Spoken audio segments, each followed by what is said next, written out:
자, 이번 시간에는 섹션 16번 각종 플라스틱 형상 모델링 하는데 필요한 내용들을 한번 살펴보도록 하겠습니다. 첫 번째로 리브란 명령이 있는데요. 자, 일반적으로 돌출 명령으로 진행하셔도 크게 문제는 없겠죠. 저희 익스트루드란 명령을 통해서 리브를 생성하셔도 되는데, 자, 두 가지를 한번 비교를 해보죠. 자, 돌출 명령 한번 써보겠습니다. 자, 평면 선택하시고, 자, 이렇게 한번 리브에 대한 단면 한번 그려보죠. 자, 오픈 프로파일로 그렸고요. 만약에 여기를 닫아서 스케치를 그리시게 되면 문제가 될 게 뭐냐면은, 자, 돌출과 동시에 오류가 나타납니다. 이 오류는 제로 티크니스 오류라고 하는데요.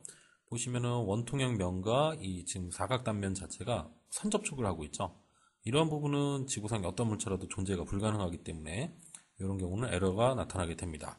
이런 걸 피하시려면 오픈 프로파일로 처리하시는 방법이 좋겠죠.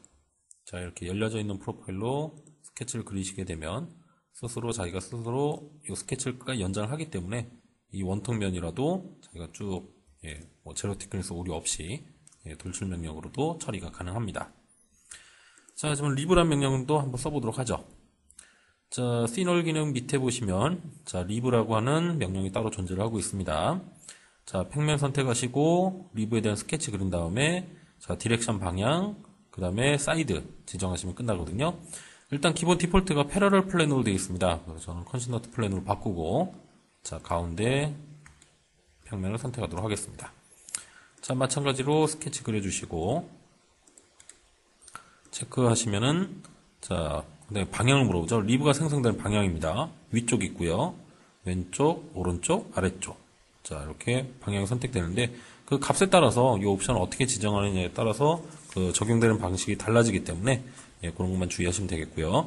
일단 저는 여기서는 10mm 두께로 해서 아래쪽으로 생성하도록 하겠습니다. 자, 사이드 스텝은 스케치를 기준으로 왼쪽이냐 오른쪽이냐 양쪽이냐 결정이 가능하겠죠. 자, 이런 식으로 리브를 작성하실 수가 있습니다. 자, 한 가지 경우를 더 들어볼까요? 지금 교재와 같이 좀 그렇게 예제를 한번 그려서 한번 해볼게요. 자, 이런 박스가 하나 있습니다. 자, 그 다음에 시널 기능을 적용을 하죠. 특정 두께 한 5mm 정도 남기고, 자, 3개의 면을 오픈시키겠습니다. 자, 여기다가 리브 형상 한번 만들어 볼게요. 자, 리브. 자, 패러럴 플랜으로 되어 있기 때문에 중간에 이미지 지점에다 스케치를 그리겠습니다.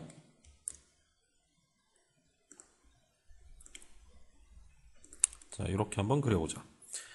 자, 교재에서 마찬가지로 이제 진행하게 될 텐데, 좀 띄워볼까요? 자, 솔리드 엣지는 오픈 프로파일을 지원을 하죠. 이렇게 스케치가 이렇게 떨어져 있더라도, 자, 생성하는 데는 전혀 무리가 없습니다. 체크. 자, 디렉션 방향을 물어봅니다. 자, 왼쪽, 위, 오른쪽, 아래. 다 가능하죠? 자, 근데 지금 같은 경우는 에러를 띄우는 경우가 있는데, 이거는 이 옵션 때문에 그럽니다. 다음에 닿는 면까지 무조건 리브를 연장시켜라.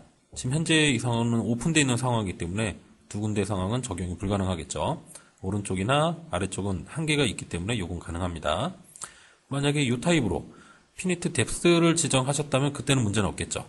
예를 들어서 두께값 한 20mm 정도 주고 전체 폭은 100mm를 주겠다 라고 하면 자, 이렇게도 가능할 거예요. 이게 너무 크게 줬네요. 50mm 정도. 자, 50mm만큼 생성한다. 아래쪽도 50mm 생성. 위쪽, 여기는 너무 크네요. 30. 여기는 10mm. 자, 이런 식으로 형상이 만들어질 수가 있겠죠. 그래서 한계를 정의하게 되면은 왼쪽과 위는 당연히 에러가 날 거고, 오른쪽, 아래는 가능할 겁니다. 근데 이렇게 뎁스 값을 지정한다면은 네 군데 방향이 다 지정이 가능하겠죠. 그 다음에 프로파일을 연장할 건지 말 것인지도 결정이 가능합니다. 지금 제가 프로파일을 약간 띄워서 스케치를 그렸는데 자동적으로 끝까지 연장이 되고 있죠. 자, 이렇게 하면 스케치 연장을 안 하겠다는 뜻입니다. 자, 볼 때는 해당 영역, 스케치 영역만큼만 형상이 만들어진다라고 보시면 되겠고, 자, 이런 형태로 이루어지겠죠. 자, 이렇게 네 가지 타입에 따라서 설정하는 방식이 다르기 때문에 그거는 교재를 꼭 한번 참고해 보시기 바랍니다. 교재 6-28번부터 쭉 해당된 내용이 설명이 되어 있고요. 6-34, 5번, 6번까지 그 내용들 살펴보시면 되겠습니다. 자, 리브는 그 정도 설명드리고요. 그 다음에 웹 네트워크, 다중 보강살이라고 있습니다. 자, 일단 리브란 명령도 일종의 보강살 작업이긴 한데, 하나의 단면 형상만 적용이 가능하다 보니까, 다중 보강살 할 땐 좀 무리가 있거든요. 그래서 그거는 예제를 통해서 한번 보도록 하겠습니다. 자, 예제 2번 한번 열어보죠. 자, 이런 형상에서 자, 다중 보강살 작업을 한번 해보겠습니다. 자, 미리 스케치를 그려놓으셔도 되고요. 바로 그냥 보강살 작업에서 자, 웹 네트워크라는 기능을 통해서 바로 적용하셔도 문제가 없습니다. 자, 디폴트 패러럴 플랜으로 되어 있네요. 자, 평면을 잡으시고 스케치 그린 다음에 자, 방향만 지정하시면 됩니다. 필요에 따라선 트리트먼트 스텝에서 구배를 적용하실 수도 있습니다. 자, 패러럴 플랜으로 얘를 허공상에 한 요만큼 띄워보겠습니다. 자, 거기다 스케치를 그릴 건데요. 자, 오픈 프로파일로 그리셔도 됩니다. 자기가 스스로 스케치를 연장하기 때문에 크게 무리 없이 편리하신 대로 스케치 그려주시면 되겠습니다. 가운데다 원도 하나 그려보죠. 자, 이렇게 스케치를 마무리 지었습니다. 체크. 자, 그 다음에 디렉션 방향. 자, 스케치를 기준으로 위쪽 또는 아래쪽만 선택이 가능합니다. 자, 위는 당연히 무한 공간이기 때문에 불가능할 거고요. 아래쪽 지정하시면 되겠죠. 자, 두께값 1mm를 적용하겠습니다. 자, 아래쪽으로 생성 하면은 자기가 스스로 자, 끊어져 있는 스케치를 끝까지 연장을 합니다. 그리고 양쪽으로 균등하게 자, 옵셋 처리해가서 자, 보강살을 이렇게 만들어주게 되죠. 필요하다면 트리트먼트 스텝에 가서 빼기 구배를 적용하셔도 좋습니다. 자, 웹 네트워크란 기능이었고요. 자, 요거를 그 다음에 세 번째 lib 구석 홈이라는 명령이 있는데 요거는 다른 예제를 또 한번 열어보죠. 자, 요런 경우를 한번 보겠습니다. 자, 구석 홈 바로 여기에도 적용이 되어 있는데요. 요런 부분에 지금 구석 홈이 적용이 되어 있습니다. 자, 잠깐만 요걸 서프레스 한번 해보죠. 자, 원래는 요런 형태였는데 여기다 뭐가 장착이 된다든가 또는 뭐 홈을 좀 더 내기 위해서 요 lib 기능을 적용을 한 것 같아요. 다시 적용을 해보면은 자, 이런 형태가 가능합니다. 해당 모서리를 따라서 어떤 형상을 컷아웃하거나 또는 돌출 작업을 진행하실 수가 있다라고 보시면 되겠고, 이 뒷면에도 한번 해보죠. 자, 여기 모서리 한번 적용을 해보겠습니다. 자, 립이란 명령 선택하시고, 자, 모서리에 지정하신 다음에 적용할 디렉션 방향과 형상을 지정하시면 끝납니다. 자, 일단 외곽 모서리를 선택하도록 할게요. 여기서 끊어졌네요. 한 번 더 선택하고 뭐 더 연장할 거 있으면 선택하시면 됩니다. 일단 요 정도 하시고 체크. 자, 그러면 어딘가에 조그만 사각형이 나타날 겁니다. 지금 보시면은 자, 좀 조그만 사각형이 제가 선택했던 모서리 항상 포인트 하나가 일치된 상태로 네 군데 방향 지정이 가능하죠. 하나, 둘, 셋, 넷. 총 네 가지 방향을 선택할 수가 있습니다. 값은 가로폭과 높이에 대해서 지정이 가능한데요. 0.6에 1.2 정도로 지정하겠습니다. 거기에 맞게끔 사이즈가 조정이 되죠. 자, 보실 거는 자, 이렇게 지금 형상 외부로 튀어나와 있는 사각형의 경우는 그만큼 턱을 만들어줍니다. 쭉 돌아가면서 해당 턱이 생성된 걸 보실 수가 있죠. 자, 만약에 형상을 그 안쪽으로 하게 되면 그만큼 형상을 잘라냅니다. 깎아내는 방식이 되겠죠. 자, 이런 형식으로 적용을 해줍니다.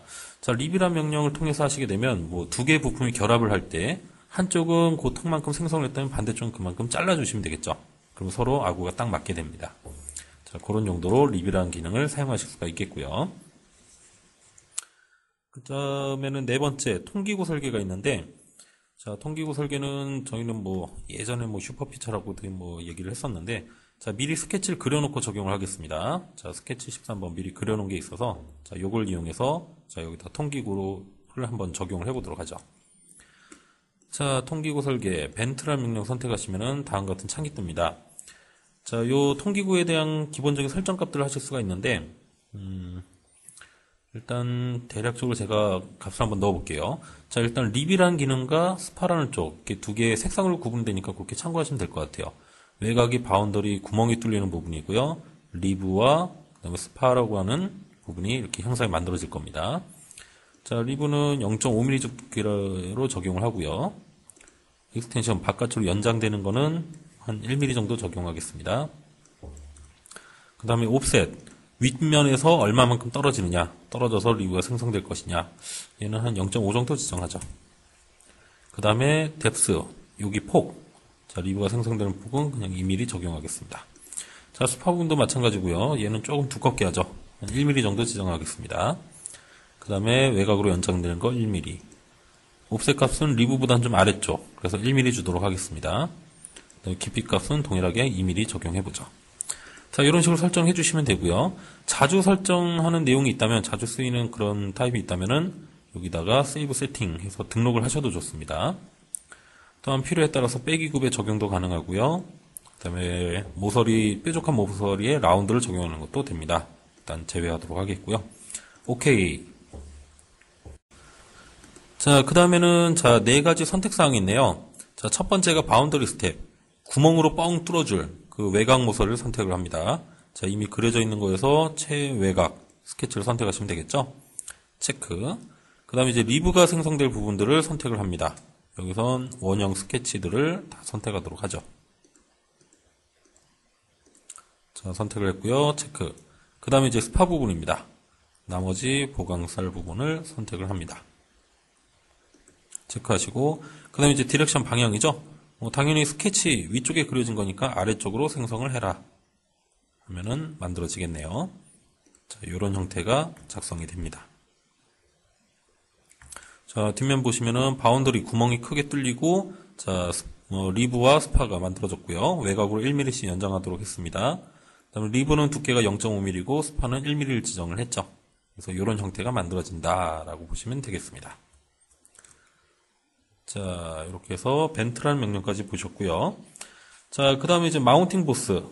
자, 일반적으로 저희가 그 볼트 조립하거나 그럴 때, 자, 보강살이 또 필요한 부분이 있는데, 이것도 마찬가지입니다. 뭐 예를 들어서 뭐 하나의 슈퍼피처, 뭐 그런 경우로 보시면 되는데, 돌출하고, 그 다음에 홀 뚫고, 뭐 리브 만들어서 패턴하고, 이러한 일련의 작업 과정을 하나의 아이콘을 묶어놓은 게, 뭐 슈퍼피처다. 예, 여기선 벤트나 마운팅 보스가 그런 부분에 이제 해당이 되는 부분입니다. 자, 마운팅 보스 한번 적용해보죠. 자, 일단 스케치를 여기 허공상에 하나 띄워놓은 게 있어서, 평면이요. 작업 평면을 띄워놓은 게 있어서 여기다 스케치를 그리겠습니다. 자, 컨시던트 플랜으로, 자, 이 평면을 선택을 하고, 자, 거기다가, 자, 마찬가지로 그 마운팅 보스라는 명령을 통해서 스케치로 들어오시게 되면, 마운팅 보스 로케이션이라는 버튼이 자동적으로 활성화가 됩니다. 여기서 뭐, 마운팅 보스의 위치를 지정한다고 뭐 스케치를 그리시거나, 예, 이런 건 아니고요. 마운팅 보스 로케이션이라는 명령을 통해서 적용하셔야 됩니다. 마찬가지로 옵션이 있고요. 자, 옵션 눌러보시면 기본적인 설정들 여기서 하실 수가 있겠죠. 자, 우선 기본적으로 보스의 외경 4mm 정도 지정하겠습니다. 마운팅 홀이 필요하다면 체크해서 지정하시면 되겠네요. 홀의 직경은 2mm 정도, 깊이는 한 5mm 지정하겠습니다.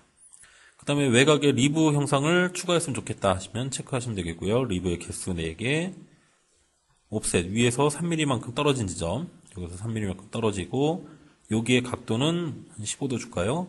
15도. 그 다음에 여기서 떨어지는 15도만큼 꺾이는데 그게 이쪽에서 뭐 한 1mm 정도. 그 다음에 여기 각도는 한 10도. 그 다음에 리브의 실제 두께는 뭐 1mm로 지정하겠습니다.